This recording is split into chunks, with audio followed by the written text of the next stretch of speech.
we are all here to discuss and to know about a book called Modi at 20, Dreams Meet Reality. Many books are written. In the past you would have seen, I think, wonderful books are being written on foreign policy, on personalities, on international issues. But this book which has come up, it is to make people aware that where our country is heading to. What is our achievement? What have we done? And when we say what have we done, there is somebody who has to give you some direction. Then only we are able to do it. If education policy has come here and we are all implementing, somebody has given it. Somebody has given a direction that yes, there is a need to bring in mother tongue. There is a need to bring in teaching in mother tongue.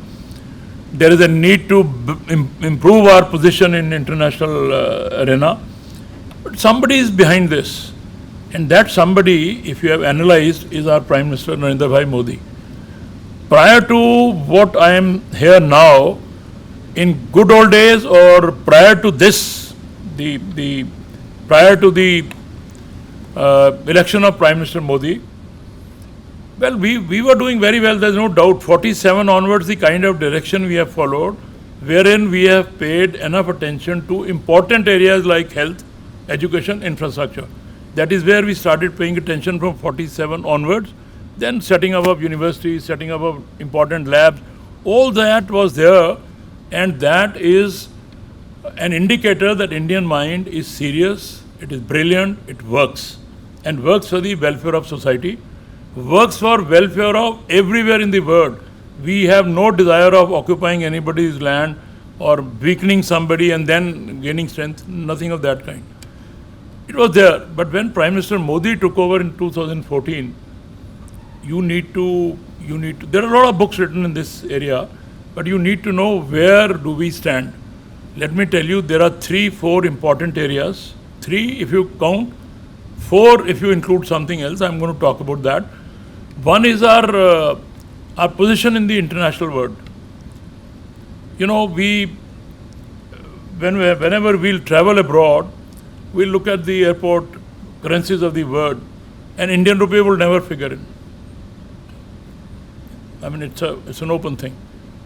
Any country you travel. Now you travel to any country, Indian rupee will be there in that bracket. That means something has happened. We are improving our position. We are on the world scenario. And now you talk to anybody, our country is viewed with a lot of respect. This has not come out of a gratis or out of a generous attitude of other countries towards us. It is not. It is the other countries are still very hostile to us. Many blocs are very hostile, particularly the Western Asia. Whenever it comes to, I mean, we are not looked at with any kind of ease. But with constant effort, you would have seen our Prime Minister travelled length and across the world and put forward his views. And they were that we are a peace-loving nation. We believe in coexistence, which is what people are forgetting. And we have no intention of occupying anybody else's land. We have no intentions, even in our wildest dreams, to attack somebody and grab their lands. Nothing. We are a peace-loving country, and this is the message we have been giving all across, including in all forums of United Nations. This has pushed our position.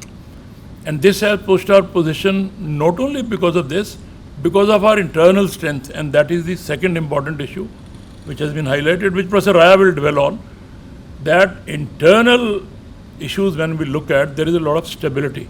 Yes, there are disgruntled elements all over, there is a kind of an unrest, but that is the sign of a healthy democracy. If there is unrest, if there is a demand, if there are demonstrations, this is the sign of a vibrant democracy. That yes, there are people who are giving forward their views, and there is somebody who listens to them. That is the second important thing. There are vibrance, the democracy has become more vibrant, elections are held on time, results are declared on time, and people give their positions to others with respect. That's important. The recent 2 days back, the change that you have seen from one president to another one, and a lady joining this from a tribal community, I think this is something to be really proud of, and everywhere all over the world, people have appreciated this. How smooth was this? And you have seen in some of the best democracies, United States, what happened, how they did the transition. So I need not dwell on that. That is the second important issue. Third is our self-respect in terms of our own defense. Now, if anybody shows any aggression towards our country, we are very well equipped to hit them back, to retort. We don't sit in silence and tolerate, which was the case earlier. We retort immediately and retort with a force. And now, if you analyze, I don't know how many of you would have done it, in terms of what number of warships we had, aircrafts we had, the missiles we had, the kind of defense system which is needed, all that is being made indigenously. And people all over the world, they know that, well, if we don't give them this, they are capable of making it. And on the strength of that, we tell the world, keep away from us. Fourth, which I said I may include, I may not, but that is an important thing. Fourth issue, which is very important, but it doesn't concern general public, that is our foreign policy. Our foreign policy earlier on was either we were non-aligned. We were part of the non-aligned mission, but then we were carried away and we were affected by whether it is the Eastern Bloc which is more powerful or Western Bloc which is more powerful. And we were, in a way, looking at this, and our economy was affected by that. Then gradually we moved up, and I will not give you the history, but I'll now tell you the outcome of the ultimate is that now we are in a position to tell the world that we have our own view. And our foreign policy is what is our country's interest. If we need to take something from Russia, we do that. And if you have to say something about Ukraine, we do that. We don't bother about what Britishers are doing or what Americans are doing. Our foreign policy is an absolutely independent policy. This is the hallmark of a standing of a country which gives strength. And that is where we have reached. And this probably, I will not say that. If I say, you will say I am biasing your mind. This is what is going to be highlighted, that it is the sole effort of Prime Minister Modi. That's why this book has come up. The book has come up to let people know where we are and where we are heading to. We are moving from strength to strength. And this is what is highlighted. This is why we thought that a discussion is needed on this book, because we are moving through a very sensitive time. People had questioned me 2 days back, why are you organizing this? Why do you want to give one kind of a view? I said, no, in our university we are open. But then something which is to be proud of, and the person who has taken our country to this height, and there is something which has been documented on that, it needs to be conveyed. And once it is conveyed here, I am sure live streaming is there, and through word of mouth, when you hold discussions, probably it will spread. And once it spreads, and once it becomes a general opinion, I think we feel really proud of the fact that, well, I am staying in a country which is what a country should be. When Americans are there, and when we go to the United States 10 years back, 20 years back, why we used to feel very excited. Go to their stores, everything used to be available. Things used to be in plenty, there was no shortage. Now that's the situation. We have it here. You can go to any of the malls, whatever you want to look at, cameras, anything that you talk about, it is there. Books, tablets, whatever, it is there. So that is where we have come down to, and this is what is need to be conveyed. This is what is there in this book. And I think I must appreciate the publisher who has brought this. Idea is to tell you, everybody, that now we are within our own and we need to be proud of this fact. And the person who is responsible for this is our Prime Minister, who has given a good, wonderful direction to our nation. I thought, who will be doing this? We thought of number of names. Then I said, why? If I bring in any politician, they'll say, well, some orientation here and there. If you bring in any defense personnel, he will lay more emphasis on security issues. If I bring in somebody from police, it will be policing which will be dominating in his mind. So a lot of discussions took place. Ultimately, we decided none better than an academician. Then none better than an academician who has served here, who knows what is Pondicherry, what way it grew, what is our university, what way it developed, and what are the needs, what best can be done, and what has been done for our country. So I thought none better than Professor Raya, who has served with distinction for a very long time. Well, I feel I take great pride in the fact that one of us is the one who is a very vociferous reader and who keeps his eye on every issue in our country. And he's connected with a lot of social organizations also. He's been doing a great job. So I thought he will be the right person. So he will talk about this.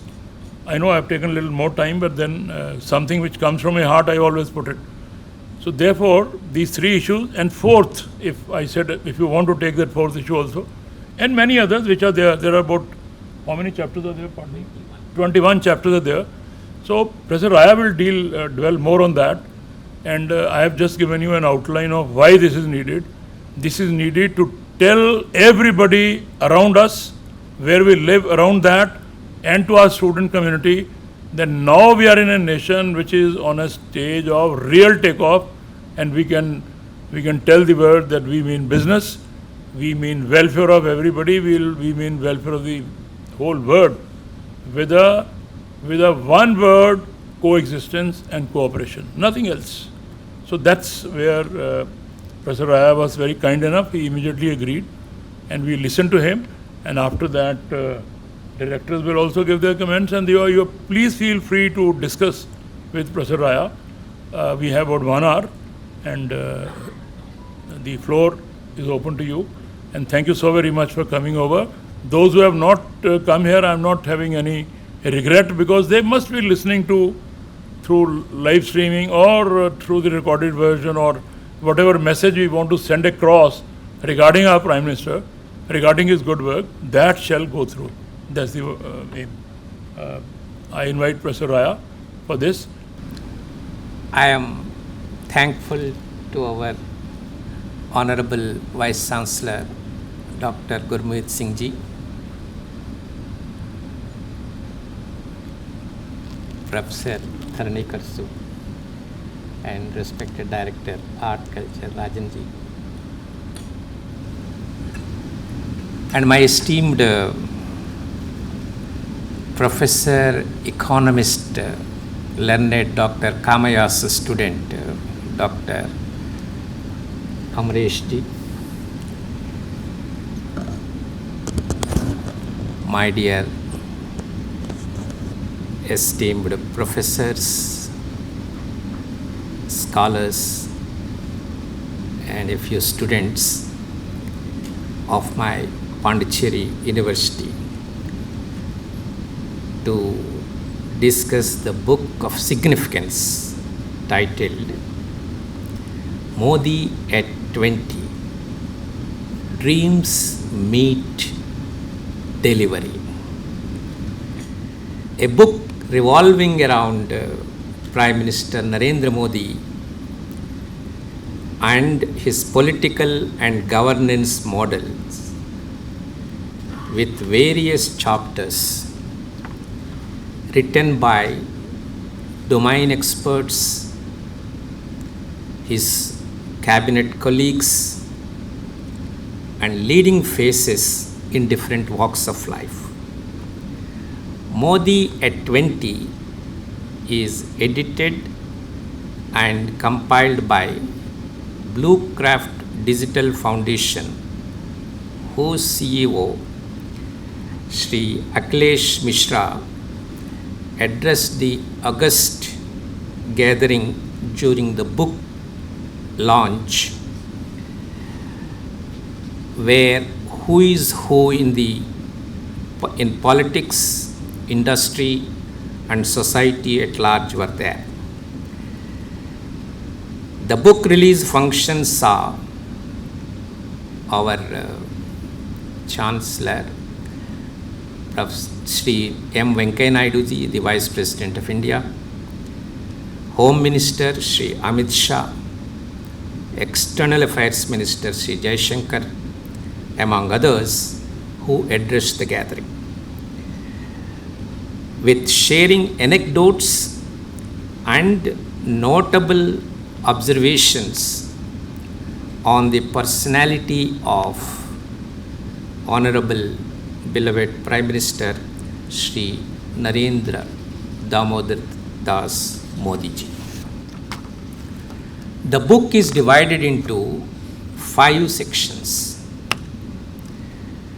titled People First, Politics of Unity and Development and Hope, Jan Dhan, an Economy for Everyone, a New Paradigm in Governance, and as our learned Vice-Chancellor was speaking about international relations, Vasudhaiva Kutumbam, India and the world. All sections together have 21 chapters and total number of authors is 22 noted personalities from politics, industry, literature, sports, arts and culture, among other walks of life. The book has a foreword by iconic singer Lata Mangeshkar ji, who passed away in February 2022 at the age of 92. I read some of it. She writes, by temperament, Narendra Bhai is not what we conventionally imagine as a politician. From my various conversations with him, I understood that. I sense that his pursuits are different. He has no attachment to power, but to responsibility. His goal is larger, to be able to do something for the people of India, Bharat. His passion lies in the fact that he wants the growth story to be meaningful for every person in our country, unquote. Modi is turning the country's development journey into a mass movement. He is connecting every citizen of India to this goal, she says. As a teacher, we get used to refer and teach from books. This order of duty accorded to me today is most interesting and newer in its scope, to speak and discuss on a book that has wide-ranging content from cross-section of persons from varied walks of life, reflecting on the personality and leadership style of Narendra Modi ji. The occasion this book celebrates is the 20 continuous years of democratic leadership of Modi ji. Well, I just hope and seek your indulgence and wish that I secure a high feedback score from all of you as I set about in this endeavor. What is now popular required no elaboration, that Modi ji has never lost an election since beginning his stint as the first time leadership position in the government as the then Honorable Chief Minister of Gujarat. From Gujarat, he has transitioned to Delhi as a member of parliament from Varanasi, Uttar Pradesh, to step in as our Honorable Prime Minister of India in May 2014. We have witnessed historic election results twice over in 2014 and 2019 under his leadership. In the context of this talk today, I would refer to some of the messages as well as attempt to put forward certain ideas and lessons relevant to our youth. After all, university is a space and stage for our youth transforming into adult life. Therefore, it is only fitting, in my view, that we pick the messages relevant to us all gathered here at our Pondicherry University, here and online. The diversity among authors who have contributed to this book does justice to the personality profile and phenomenon of our Honorable Prime Minister Sri Narendra Modi and his 20-year-long ongoing journey in public life. Our Honorable Home Minister Amit Shah has authored a chapter, Democracy, Delivery and Politics of Hope, while psephologist Pradeep Gupta has written on changing elections and electioneering forever in the book. Noted badminton player P.V. Sindhu has written on why Modi is the undisputed youth icon, while Sobhana Kamineni, who visited School of Management a couple of times, of Apollo Hospitals, has authored the chapter New Grammar for Women Empowerment. Banker Uday Kotak has written on private enterprise and nation building, and economist and former Niti Ayog head Arvind Panagraya has authored the chapter Towards a Prosperous India. Leading cardiologist Pius Devi Shetty and Infosys co-founder Nandan Nilekani have written chapters titled Managing the Pandemic, Leading from the Front, and Imagining Technology as a Governance Tool, respectively. Other authors in this anthology include Union Minister S. Jaishankar, Agriculture Economist Ashok Gulati, and Nripendra Mishraji, former Principal Secretary to Prime Minister. Anupam Kher, Shamika Ravi, Ajay Mathur, Anand Nageshwaran, Amish Tripathi, Surjit Bhalla, Sudha Murtiji, Sadguru, Ajit Dovalji, Manoj Ladwa and Bharat Barai have also written different chapters.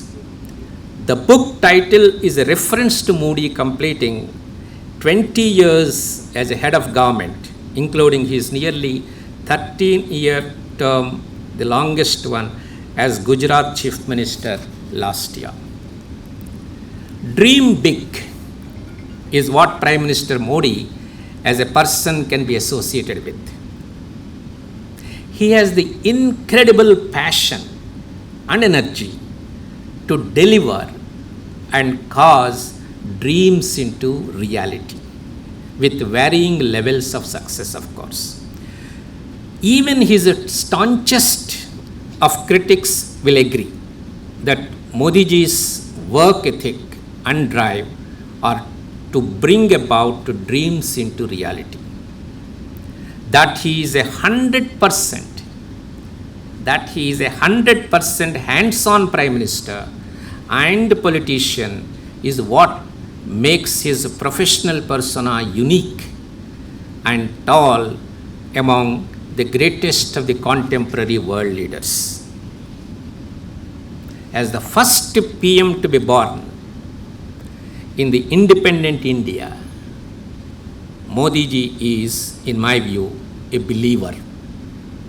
His belief in Bharat as land of immense potentialities, and his belief that Bharat's children and citizens are capable to be highly resourceful once they are channeled to contribute to nation building, reigns supreme in this book, in his outlook and temperament.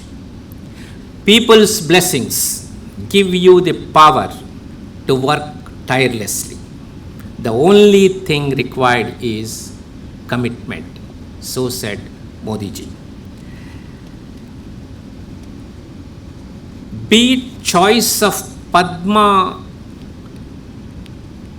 awardees or New India's first principles articulated by him and his colleagues through policy assertions, there are many firsts.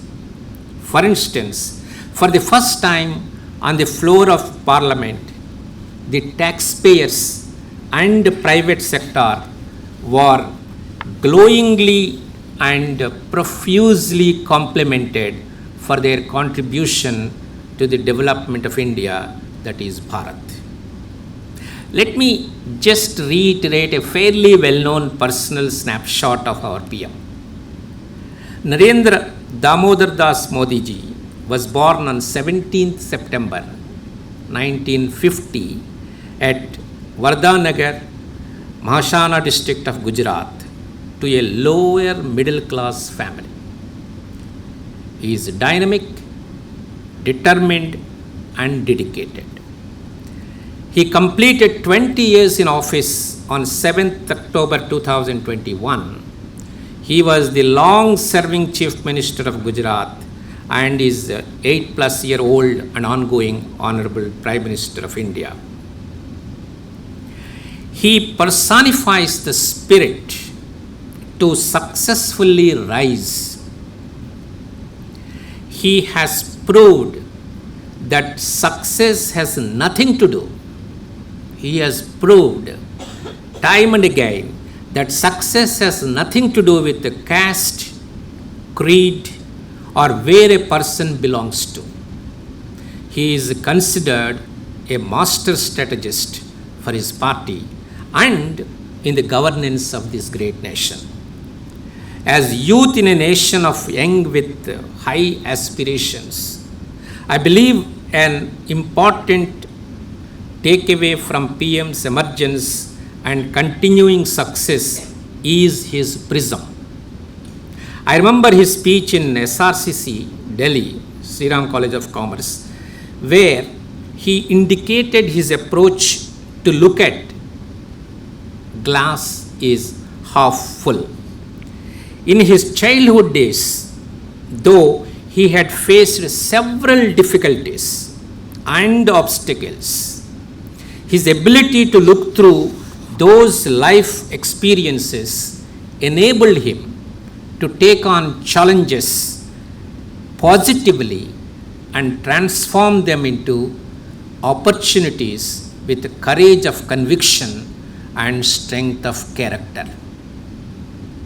The importance of the spirit of selflessness, social responsibility, dedication, and nationalism imbibed in him from his childhood and youth through his involvement in the Rashtriya Swayamsevak Sangh and other social service activities has enabled him to identify like-minded persons, work together in team environment, and yet develop the audacity to dream big and strive to deliver on those dreams.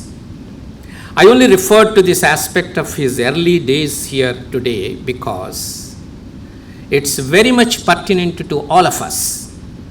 With such fast-paced changes into how life and work are conducted, there are undoubtedly challenges. Skills challenge is real. On one hand, we have a sizable employment opportunity, and paradoxically, we also have industry put out data on the steep talent supply shortage. This causes cost of operations higher, and this has an impact on competitiveness. We have our students and scholars invest in their own development of skills. Our teachers are equally doing their bit to ensure imparting of skills. Governments both at the central as well as state are investing in micro strategies and solutions to fix this anomaly. In days to come, we will see further policy push in this direction.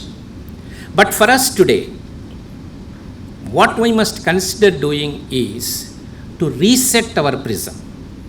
Our Honorable Vice-Chancellor alluded on that. How we look at challenges in front of us and respond to them effectively.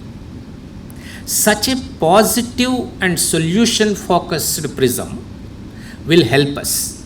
And this, in my view, is a big takeaway from Modi at 20, dreams meet reality, dreams meet delivery. Be it Kutch earthquake, social strife, war, geopolitics, climate change, the ability to look directly into the imposing challenge ahead and evolving a response to it is the leadership that Modi has been giving and that we can learn for our own professional and personal well-being. Indian badminton's pride, P.V. Sindhu, sets the tone in the very first chapter. Why Modi is the undisputed youth icon, in explaining Modi magic, highlighted how the PM has brought about an attitudinal shift from Kaisa Hoga, how will it be done, to Honga Kaisa Nahi, how can it not be done? This attitude and approach, Sindhu says, instantly connects him with youth. He has never seen a problem as a problem, but an opportunity to optimize the latent potential in the country for the best results. Don't dream to be something, but rather dream to do something great, Narendra Modi used to say. Sindhu narrates an anecdote the Prime Minister shared with her. This relates to Narendra Modi's contribution in relief work post Machu Dam flood disaster in August 1979 in Morbi town of Gujarat. He, as RSS Pracharak, wrote letters asking the people, particularly youth, to come out to help themselves. His truthfulness in his communication caused the resolve among people. At the end, he says that once the people understand and owns a task, it succeeds. As the Prime Minister told me, Sindhu writes, he learnt at that very young age that those in power and office must trust the youth to deliver and make them a part of the delivery system, and then see the transformation they can bring. It's a lesson that he has been carrying with him since. This reinforces his belief in people. She further told that his youthful spirit moved the Bharat from Chalta Hai attitude, anything goes attitude in the public, to the attitude and approach to Badal Sakta Hai, can change. This she explained with many anecdotes to say about him being the youth icon. Amish Tripathi, in his chapter Modi the Bhagirath Prayasi, writes that PM Modi is building an India of tomorrow firmly rooted in the India of the past, drawing lessons from the civilizational heritage, asserting India's dominance not as a nation state, but as a civilizational state. In all his addresses, the PM's clear message is, we must remember who we are. As the West tried to shift the blame for the climate crisis to India, the PM reminded the world that Indians are the authors, writers, believers, and practitioners of Prithvi Sukta, Atharvana Veda, which contains unparalleled knowledge about nature and the environment.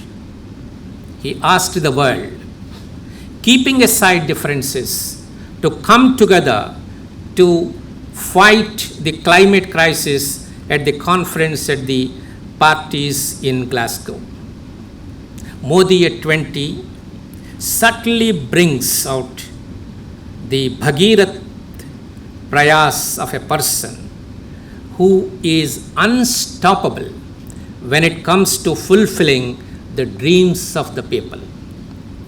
The scale of what he is doing, the dedication with which he is doing it, fills us with hope. Hope kaisa nahi hai. This explains the construction of toilets separately for girls in every school, almost every adult with bank account, Jan Dhan, DBT, direct bank transfer, quantum jump in digital payment transactions, and world leader in the payments revolution, and many more within timelines set by him. His journey is an inspiration for every individual. The various programs conceived and launched cater to every phase of humane living of citizen family. The whole thought process is citizen-centric.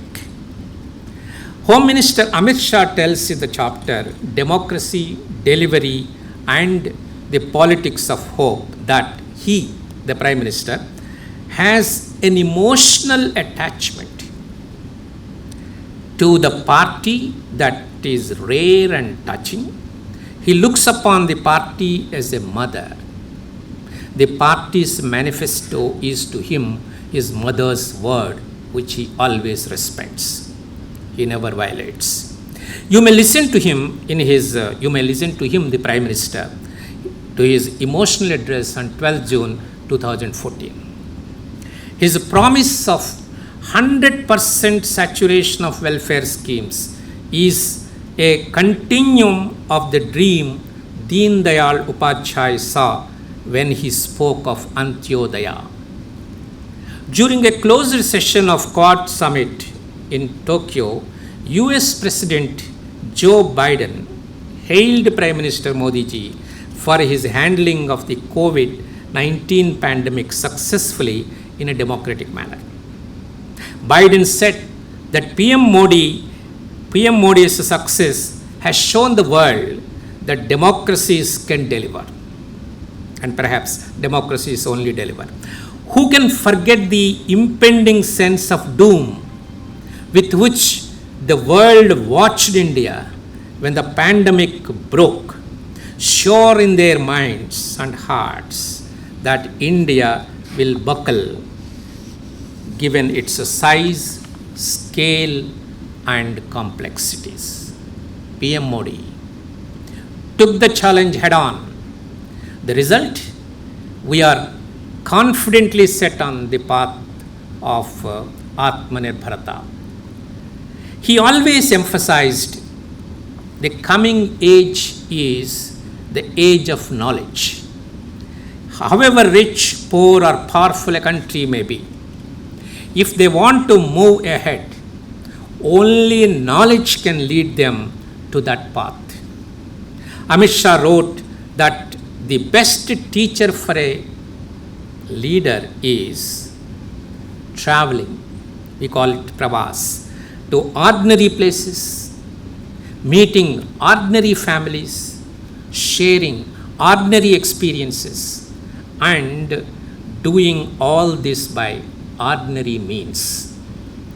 When Modi's appeal being seen as a major factor in the BJP's win in state assembly elections, he said the Prime Minister embraces state campaigns, issues and idioms. Some of us may remember the coinage BEST, B-E-S-T, in Pondicherry when Modi ji was here. Amit Shah seconded Prime Minister's words to make Puducherry business, education, spiritual and tourism hub. He is not just an add-on. Prime Minister Modi is not just not an add-on or a mascot flown in for a few events and rallies. He complements the deep understanding of local policies and concerns that state BJP units and leaders bring to the table. This is very different from the supposed national leaders of other parties. They are fly-in, fly-out visitors with no sense of the ground reality, the Home Minister said. Modi has the precious gift of personal connection with every state and region, he added, noting that one must go back to his years before 2001 to understand it, and to his untiring Bharat Yatra of that period with a watchful eye, a listening ear and an open mind. That tapasya was his real life university. The Prime Minister's experimental learning is his cognitive base, giving him an enormous understanding of the country as a bottom-up rather than top-down, imposed from above and Delhi-centric national leader, Shah said. Modi's measures as Prime Minister for distributing cooking gas cylinders among households and building toilets as part of the Swachh Bharat mission stemmed from this understanding, he added. His absolute involvement in the party and commitment to the growth has not diminished a bit after assuming the top executive post, Shah said, asserting that he has not sacrificed in the name of Rajdharma, etc., party interests for tactical gains in the government, but in fact sees them as symbiotic. It was Modi who advised him to use technology and begin the BJP membership drive on the basis of a missed call. Shah said, recalling the Prime Minister's suggestion when he, as the then President of BJP, had gone to him regarding the exercise in 2015. Modi's immediate response was, if the party did it in the old-fashioned way, this may be applicable to many other situations, it will serve no purpose, as it will easily and lazily enroll more and more members from areas where it was already strong, Shah said. The missed call idea was part of a strategy to reach out to silent supporters who were attracted to the party and government but did not know how to physically interact with its members and sign up, he said. In terms of membership numbers, the campaign made the BJP the largest party in any democracy. It galvanized our expansion into regions and among communities that had so far been harder to access, he wrote. The Home Minister concluded his chapter, Democracy, Delivery and the Politics of Hope, in the book with an assertion that Modi is far from done. The decade has just begun. Watch for where it takes Narendra Modi ji where Modi ji takes the BJP and where the BJP and Modi take Bharat, he said. Our national security advisor, a celebrated services and intelligence strategist, Shri Ajit Doval ji, is a Kirit Chakra awardee.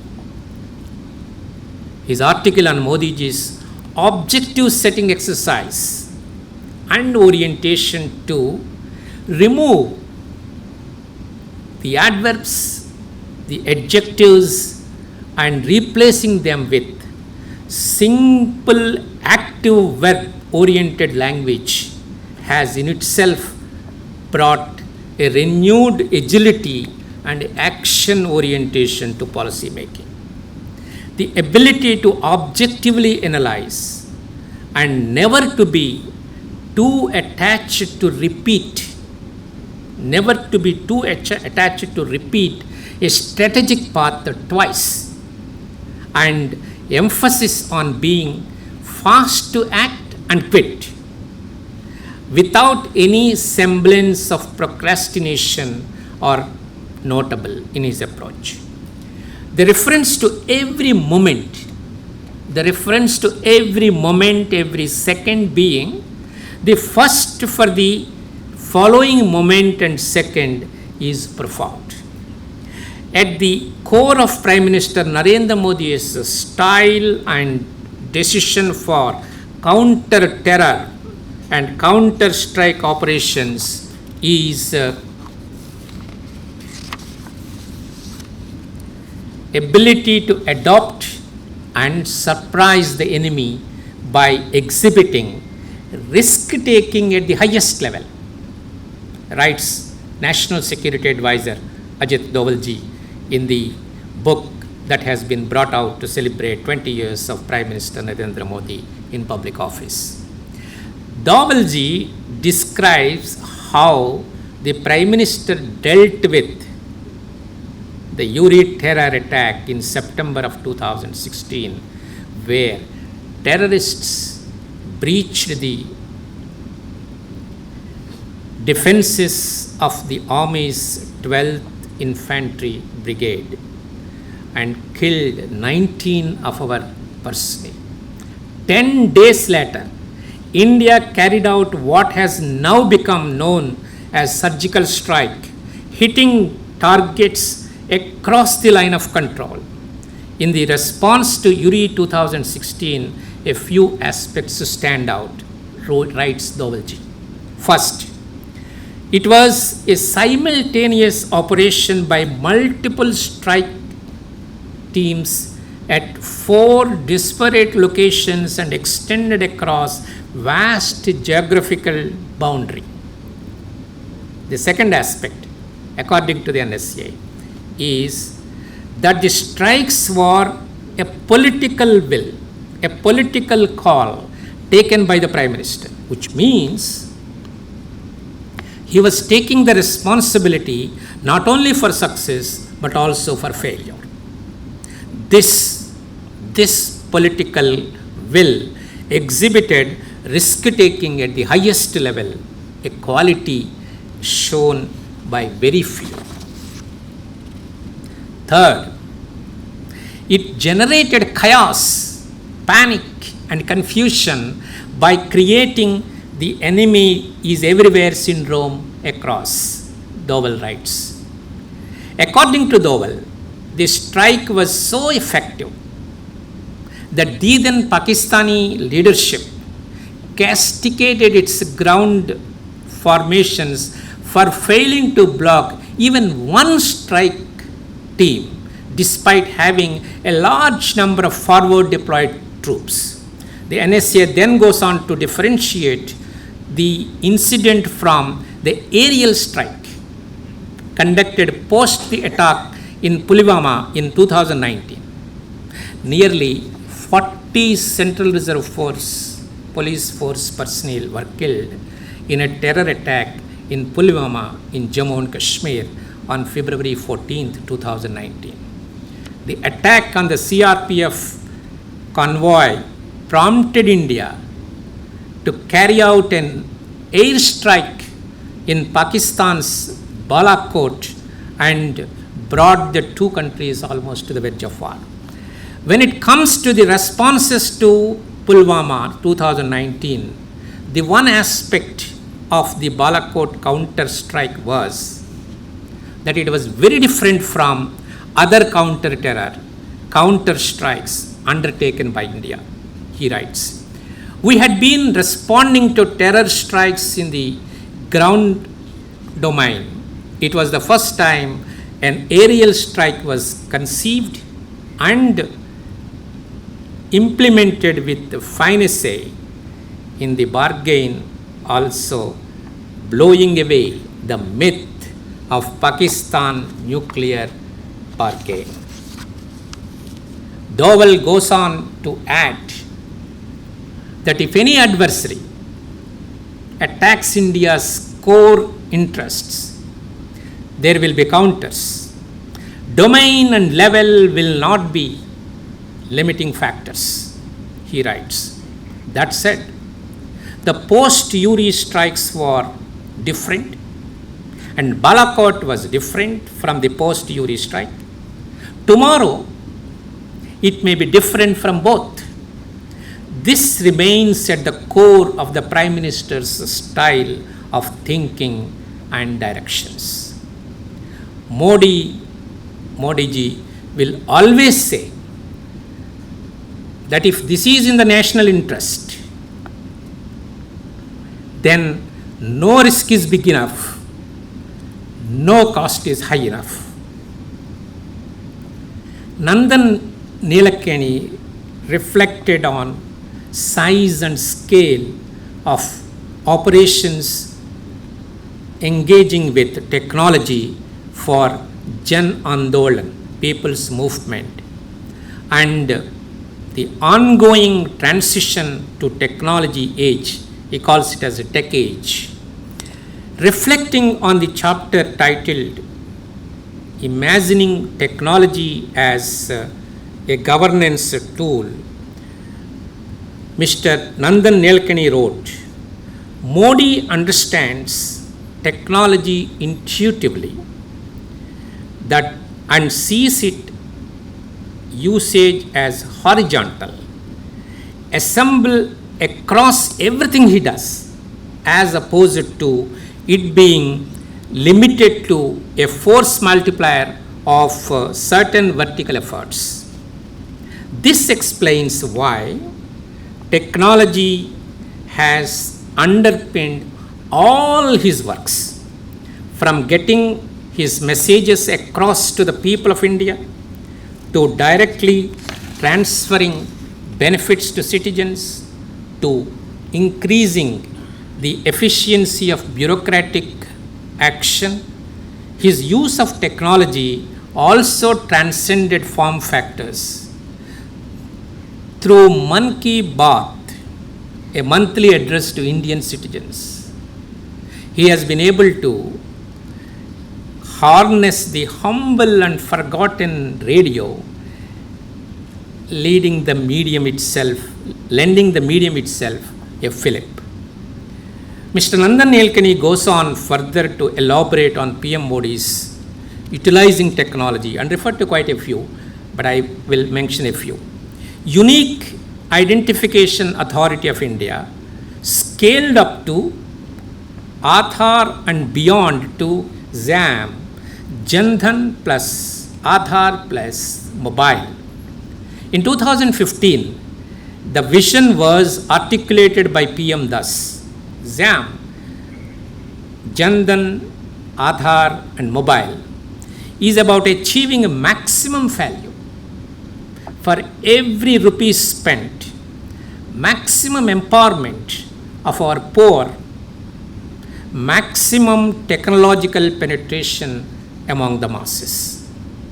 Direct benefit transfer enabled bypassing of various intermediaries in the transfer of current cumulative amount of 20.23 lakh crores of rupees directly to beneficiaries as at the end of December 2021.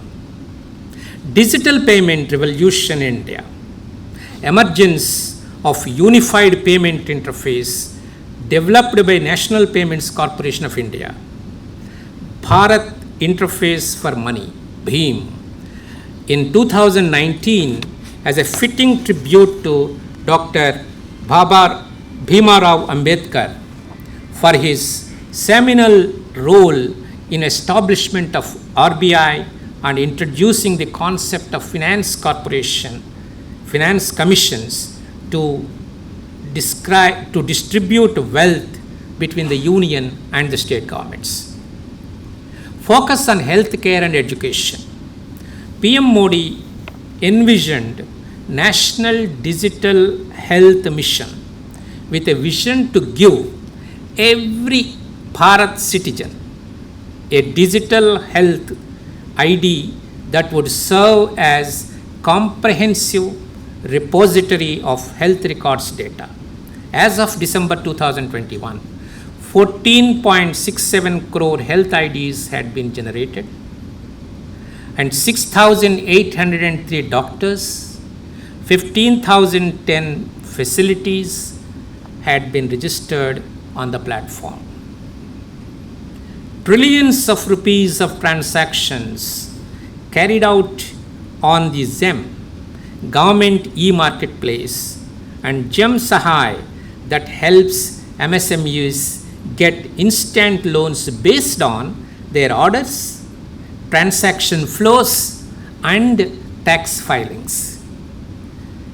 Empowerment of millions of farmers enabled by their registration on eNAM, e-National Agricultural Market. Gatka Mukta Abhiyan via missed calls to 80009 80009. Engaging global audiences through video chats, social media platform for outreach, technology for public good. Swagat, statewide attention on grievances by application of technology in 2003.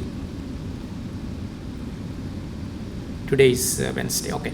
Pragati, proactive governance and timely implementation by PMO. Every Friday evening we see this there in PMO. Digitalization of files, abolished paper files in Gandhinagar Secretariat. Broadband connectivity to all panchayats. Gujarat in 2010 became the only state in the country to provide broadband connectivity to all of its 13,695 village panchayats. E-governance services like E-Dhara, computerized land records, E-Gram, E-Municipality, and one-day governance for delivery of citizen-centric services. 2011 award-winning e-governance initiative, Gujarat's integrated watershed management program involving application of satellite GIS, geographic information system, to fully plan, implement, and monitor watershed management. Gujarat State Watershed Management Agency has used technology to benefit 1,048 villages, 7.08 lakh hectares of land, and 2.5 lakh farmers, an initiative that is designed and deployed at scale. Is it not Bhagirat? Chief Economic Advisor Dr. Ananta Nageshwaran has written about thinking big and executing in scale.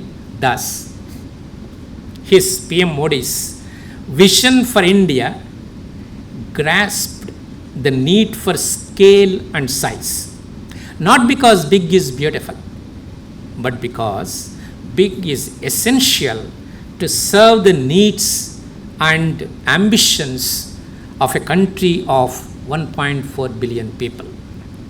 He further adds in subsequent section of his chapter, referring to earthquake relief to economic rejuvenation, early signs of his ability to think big and execute in scale were evident when he confronted the ravages of the massive earthquake that struck Bhuj region in 2001. In fact, when it happened, Narendra Modi ji was neither based in Gujarat nor was he its chief minister. As a volunteer, he supervised the relief efforts, and as soon as he became the chief minister of Gujarat in October 2001, he announced that the rehabilitation of earthquake victims and reconstruction of the devastated regions would be his top priority. Alluding to considering the size and scale in the efforts towards fostering economic rejuvenation, Dr. Anant Nageshwaran points to various policy initiatives such as River Sabarmati Project, Vibrant Gujarat, Direct Benefits Transfer, JAM Trinity, Jan Dhan Yojana, Aadhaar and Mobile, Digitalization as Public Good, BHIM, UPI, ZEM Government Procurement E-Commerce Platform, Goods and Services Tax, Insolvency and Bankruptcy Code, Monetization of Public Assets, Production Linked Incentives, and such other schemes. Sudha Murthy.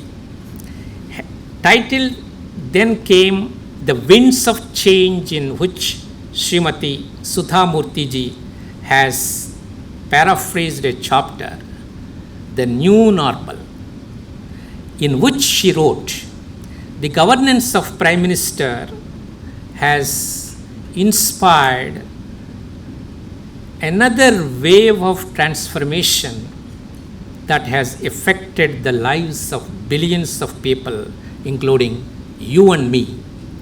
Whether it is the vaccination program, the joy we felt collectively at the success in the recent Olympics, the startups and unicorns set in motion by many other young swapnas, the smokeless gas saving the tears of our poor sisters in rural areas, or Jan Dhan Yojana, which has opened up the world of banking and digital payments to all my countrymen. In a poetic description, Srimati Sudha Murthy ji states, when there is a true leader like Modi, who is as deeply rooted as a banyan tree, a big tree with a big personality, every part of the tree is useful to others, much like our Prime Minister. Every project is useful to us. The animals can eat the leaves, the birds can make nests, people can take fruits, bees and humans can both enjoy the honey and the aroma of flowers, and branches can be cut for wood to create a shelter for the needy. But there a good leader stands tall and all alone without any benefits for himself or herself. These are the leaders entrenched in ground reality with an aim to transform the destiny of the country and her people. In conclusion, let me just posit a few of my readings and takeaways. I have brought on record in this conversation today, picking from 7 or 8 of the authors. As academics, we have a lot of data and analysis in this book.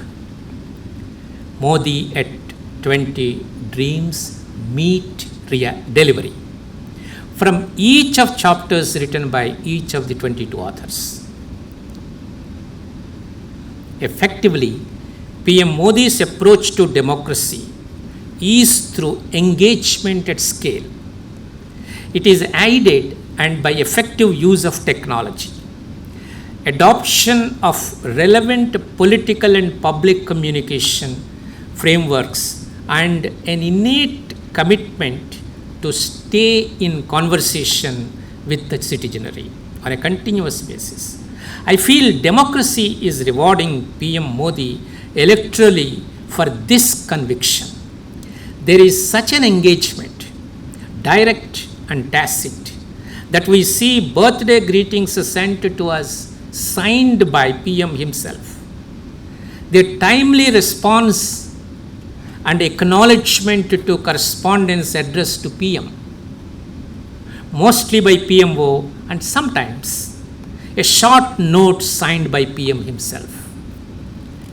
Quick responses to requests for meetings at the PMO are proof of the keen and open interest towards receiving feedback and policy inputs.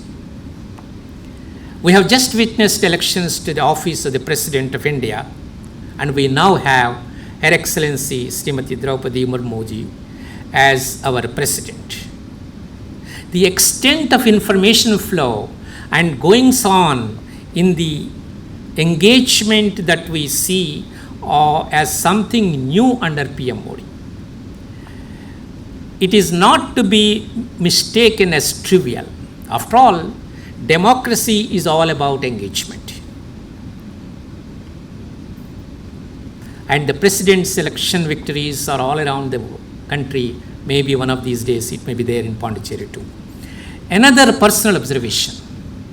In May 2014, during the swearing-in ceremony of Modi 1.0, I had the opportunity to attend it in person.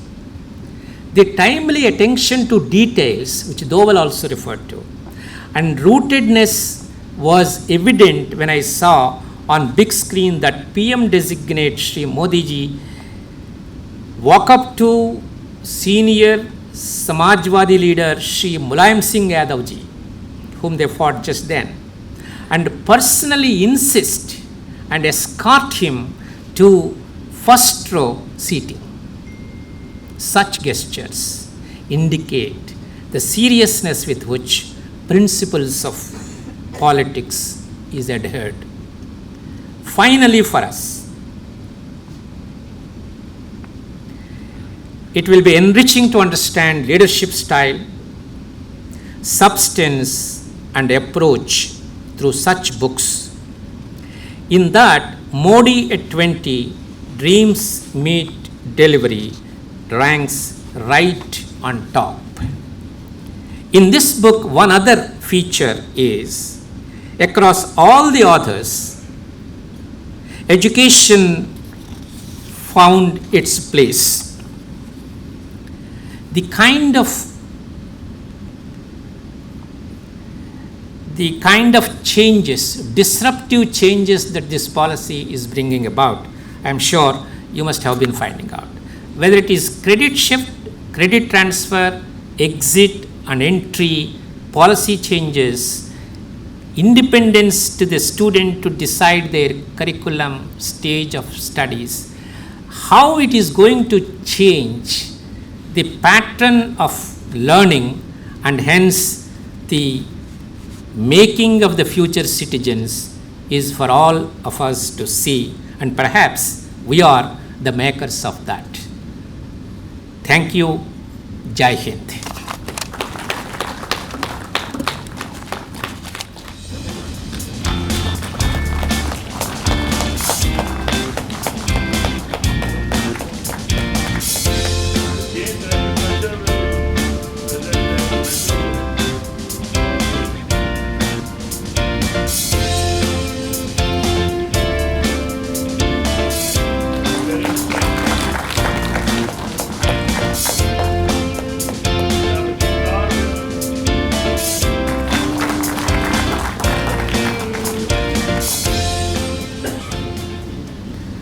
Honorable Vice-Chancellor and respected Chief Guest, Professor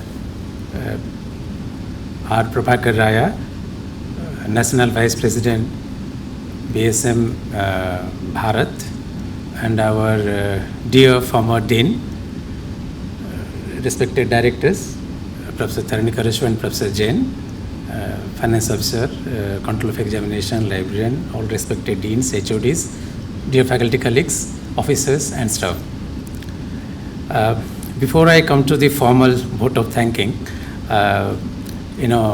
today we are talking about Modi, and Vice-Chancellor started with the opening remarks, how India has become an emerging power in the world in all aspects, economic, political.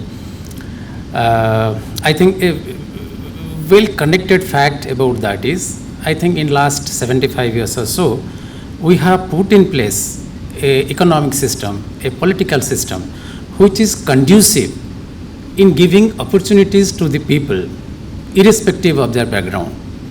Today, it is a Remembrance Day of our beloved Bharat Ratna, former President of India, Dr. Abdul Kalam. So he is also from a background, very basic, humble background, and he has adopted the highest office of the country. Same is present President, Her Excellency Madam Draupadi Murmu. It is not only confined to political or scientist or engineering professional things. Even in terms of say economic power, the Reliance industry, they are the richest in India today. Dhirubhai Ambani also started from a humble background, and today we are talking about Adani. He also started from humble background. So basically, our country in last 75 years has created conducive atmosphere, which facilitated people from different background, irrespective of their economic status, social status, coming to excel and take the country forward. So in this direction, of course, we're talking about our beloved Prime Minister, Mr. Modi, which has been very fascinating. And we are thankful to Professor Raya for spending his time and basically in a matter of 1 hour, summarizing the important aspect of life of Mr. Modi from various perspectives. And it has been very educating and inspiring, sir. So we thank you. Sir has been, sort of a mentor, friend, philosopher, guide for all of us in School of Management when we worked with him. And whenever we had any trouble, whether official, personal, if I spending 10 minutes with him, he will make everything soothing and will come, ready to work and, go ahead with life. So that all of my colleagues from School of Management will agree, and other colleagues from other schools and departments who have interacted with him will agree with me. So again, sir, thank you so much. And we are thankful to our Honorable Vice-Chancellor for organizing this event where, we could learn a lot about Mr. Modi and his contribution. And we are thankful to both the directors, statutory officers, deans, HODs, officers and staff for being here. And without audience, no event will be successful. So your presence has been, it made us happy. Thank you all.